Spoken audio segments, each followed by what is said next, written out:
नमस्कार, जय हिंद। आज हम बात करने वाले हैं मोरक्को में आए भूकंप के बारे में। वैसे तो मोरक्को में 60 सालों बाद आया हुआ सबसे खतरनाक भूकंप बताया जा रहा है। हम इस वीडियो में जानने वाले हैं क्या रहा इसका रीजन और क्यों इतने ज़्यादा लोगों की जान चली गई। तो चलिए शुरू करते हैं। सबसे पहले हम बात करने वाले हैं कि मोरक्को है कहाँ पर। मोरक्को एक अफ्रीका कॉन्टिनेंट का एक देश है जो अफ्रीका के नॉर्थ साइड में आपको दिखाई देगा। यहाँ पर आपको मोरक्को दिखाई दे रहा है, ठीक है। ये अगर आपको अच्छे से नहीं दिखाई दे रहा है तो यहाँ आप देख सकते हो, ये आपका अल्जीरिया, मॉरिटानिया, वेस्टर्न सहारा और इसके पास आपको मिलेगा मोरक्को। ये वही मोरक्को है जहाँ से इब्न बतूता भी आया हुआ था, ठीक है। इसका कैपिटल जो है वो होता है रबात, ठीक है। तो आज हम बात करने वाले हैं कि क्या रीज़न था मोरक्को में इतने खतरनाक भूकंप आने का। सबसे पहले हमने लोकेशन देख लिया और अब हम बात करने वाले हैं उसके कारण के। तो देखिए, वैसे तो पूरा वर्ल्ड जो है कई प्लेटों में डिवाइड है। जैसे हम जानते हैं कि पूरे वर्ल्ड को 7 मेजर प्लेट में डिवाइड किया गया है और इसके अलावा कुछ और छोटी छोटी प्लेटें भी होती हैं जिसे हम क्रस्ट कहते हैं।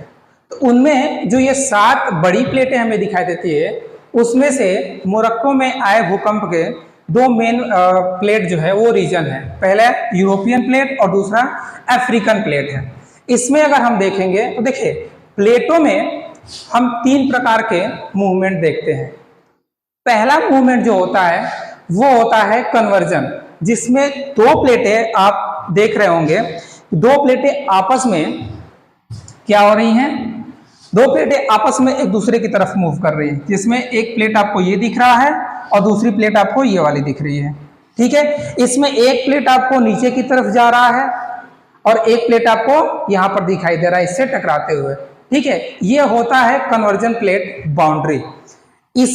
जब ये सिचुएशन होता है तो इसमें फोल्ड माउंटेन बनते हैं, ठीक है। यहाँ पे इस सिचुएशन में यानी कि माउंटेन्स बनते हैं, फोल्ड माउंटेन। एक मूवमेंट होता है उसे हम कहते हैं डाइवर्जन प्लेट बाउंड्री।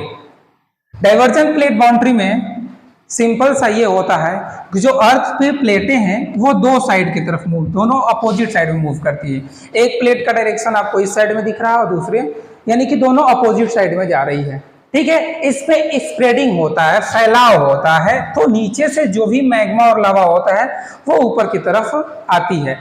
इसमें आपको ओशियन वाले एरिया में ब्रिज माउंटेन्स बनते हैं, ठीक है। इन सब के बारे में हम डिटेल्स में बात करेंगे। वो एक कंसेप्ट होता है कॉन्टिनेंटल ड्रिफ्ट थ्योरी और उससे रिलेटेड एक और कंसेप्ट होता है प्लेट टेक्टोनिक थ्योरी। इसमें हम डायरेक्ट बात करने वाले हैं क्या रीजन रहा मोरक्को में आए हुए भूकंप का। तो हमने प्लेटों में 2 प्रकार के मूवमेंट देख लिया। एक मूवमेंट वो था जिसमें प्लेटें एक दूसरे की तरफ आ रही थी, एक मूवमेंट में प्लेटें एक दूसरे से दूर जा रही है और तीसरा मूवमेंट होता है जिसमें प्लेटें एक दूसरे को ट्रांसफॉर्म करती है। जैसे एक प्लेट इस साइड की तरफ आ रही है तो एक प्लेट इस साइड की तरफ आ रही है। इसमें सैन एंड्रियाज, आप एग्जांपल के लिए यहाँ पर सैन एंड्रियाज की जो खाई है उसे आप देख सकते हैं कि इसमें जो होता है प्लेटों के बीच में क्या बन जाता है, फॉल्ट बन जाता है, ऐसे क्रैक बन जाता है, सॉरी क्रैक आ जाती है, ठीक है। तो ये 3 प्रकार के आप प्लेटों में मूवमेंट देखते हैं। अब हम बात करेंगे कि ऐसा क्या हुआ मोरक्को में जिसकी वजह से इतनी ज़्यादा तबाही हुई है। तो देखिए, मोरक्को जो है एटलस माउंटेन वाले रीजन्स में आता है। यहाँ पर आपको एटलस माउंटेन दिखाई देगा और यहाँ पर अगर आप ध्यान से देखेंगे तो यूरेशियन प्लेट और अफ्रीकन प्लेट जो है वो एक दूसरे की तरफ आपको दिखाई दे रही है। यानी कि जो सबसे पहले हमने आपको एग्जांपल बताया था कन्वर्जन की, यानी कि 2 प्लेटें एक दूसरे की तरफ क्या कर रही हैं, मूव कर रही हैं, वो रीजन था कि मोरक्को जिस प्लेस पे स्थित है, जैसे ये वाला प्लेस है मोरक्को, ये है यूरेशियन प्लेट जो यूरोप और एशिया को मिलाकर के बना हुआ है यूरेशियन प्लेट, और यहाँ पर आप देख रहे हैं अफ्रीकन प्लेट। अफ्रीकन प्लेट को आप देख रहे होंगे नॉर्थ की तरफ मूव करते हुए, ठीक है। इसलिए यहाँ पर जो प्लेटों का है वो कन्वर्जन हो रहा है, जिसके वजह से यहाँ पर भूकंप आया हुआ है। ठीक है, तो ये रहा आपका। अब देखते हैं, देखिए एटलस पर्वत की हमने बात किया, तो इसमें हम देखेंगे कि एटलस पर्वत कौन कौन सी स्टेट में है। इसमें पहला स्टेट जहां भूकंप आया हुआ है मोरक्को, देन दूसरा स्टेट जो है, पहला आपका मोरक्को, दूसरा जो है सॉरी कंट्री, पहला कंट्री जो है मोरक्को, दूसरी अल्जीरिया और तीसरी जो है ट्यूनीशिया है। ठीक है, यह इस पर्वत के जो हाइट सॉरी लेंथ है वो लगभग 2300 किलोमीटर तक है। ठीक है, और जैसा हमने बताया कि यह एक फोल्ड माउंटेन है, वलित पर्वत के रूप में जाना जाता है, और इसका जो फॉर्मेशन हुआ है वो टेक्टोनिक प्लेट के कारण हुआ है, टेक्टोनिक दबाव के टकराव से हुआ था। ठीक है, और इसका रीजन यह है कि उत्तर में यूरेशियन प्लेट और दक्षिण में अफ्रीकन प्लेट है, उनके टकराव से यह भूकंप मोरक्को में आया हुआ है। ठीक है, अब इस भूकंप की तीव्रता जो है अमेरिकी भूवैज्ञानिक सर्वेक्षण के अनुसार इसकी तीव्रता 6.8 बताई गई है, और इसके बाद यह पहले भूकंप थी, इसके ठीक 19 मिनट बाद 4.9 तीव्रता के भी दूसरी भूकंप आती है। तो लगातार 2 बार भूकंप के झटके से मोरक्को में काफी ज्यादा तबाही हमने देखा था।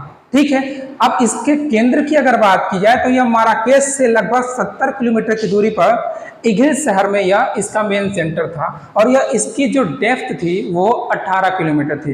काफी कम डेप्थ की वजह से यह ज्यादा खतरनाक हुई थी। और यहाँ आप देख रहे होंगे कि सबसे ज्यादा जो डार्क कलर है, जो डार्क प्लेस है, यहाँ पर ये मेन सेंटर इसका रहा है, और इसके बाद से आप जितने डिस्टेंस पे जा रहे हैं इसका इफेक्ट जो है आप कम देखेंगे।